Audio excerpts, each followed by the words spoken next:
Thank you and welcome to the show this morning.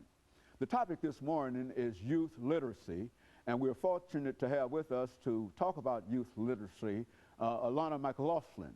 Alana is not only my granddaughter, but she has been with us on another occasion, and evidently her fans, according to some of her views, requested another appearance for her. And of course, Alana, let me welcome you back to the show this morning and to tell you really how delighted we are to have you, especially because we think in terms of bringing to the audience this morning some information relative to what we call youth literacy and dealing with young people between the ages of 3 and 5, you see. And so what we'd like to do this morning is to not only deal with that, but to look at some of the things that you've been involved in terms of trying to assist, even at your age of 8, trying to assist young people. And so let's start off by talking about you and your school experiences.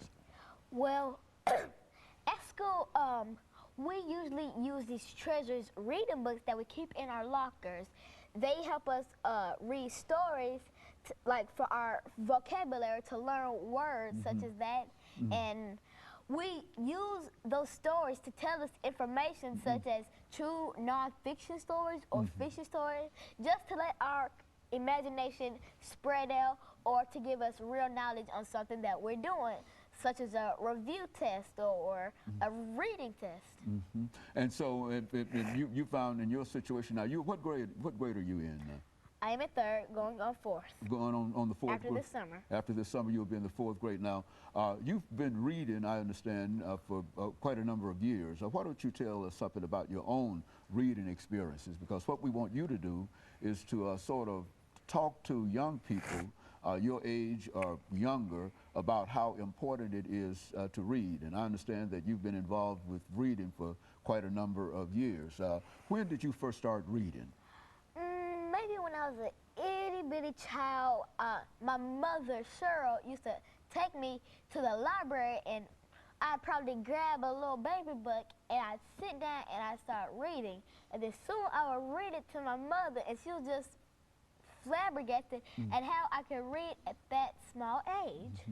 And this was even before you started school, right before you started school? Yes, about 1 or 2. And how many schools, now you're in the 3rd grade, you've attended a number of schools and had reading experiences in most of them, in all of them, I would imagine, before now. And why don't you say something about that? Well, first I went to Napier for pre-K, then for kindergarten and 1st, I went to Alice Green, and for 2nd, 3rd, and 4th, I'm at Glenn.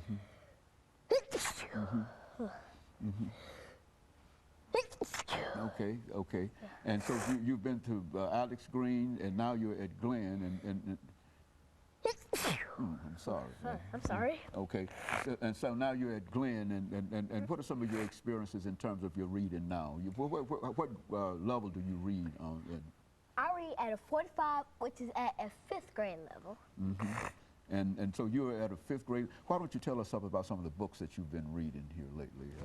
Well, right now I am reading Mystery Isle by Judith St. George, originally called The Chinese Puzzle of Shag Island.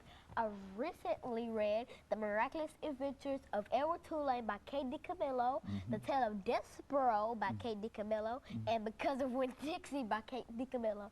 I gotta say, I'm a Kate DiCamillo fan.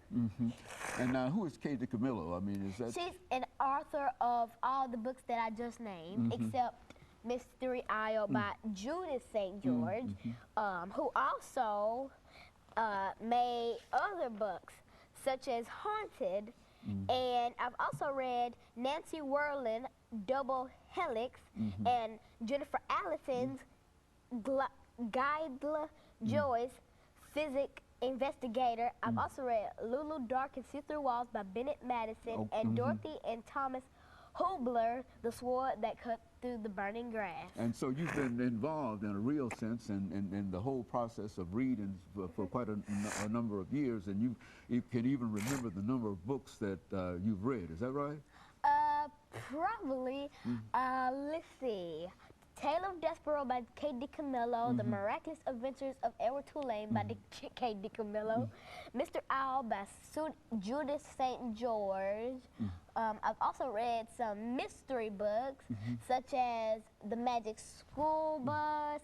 I'm also into paranormal activities, such as ghosts and ghouls and vampires and stuff.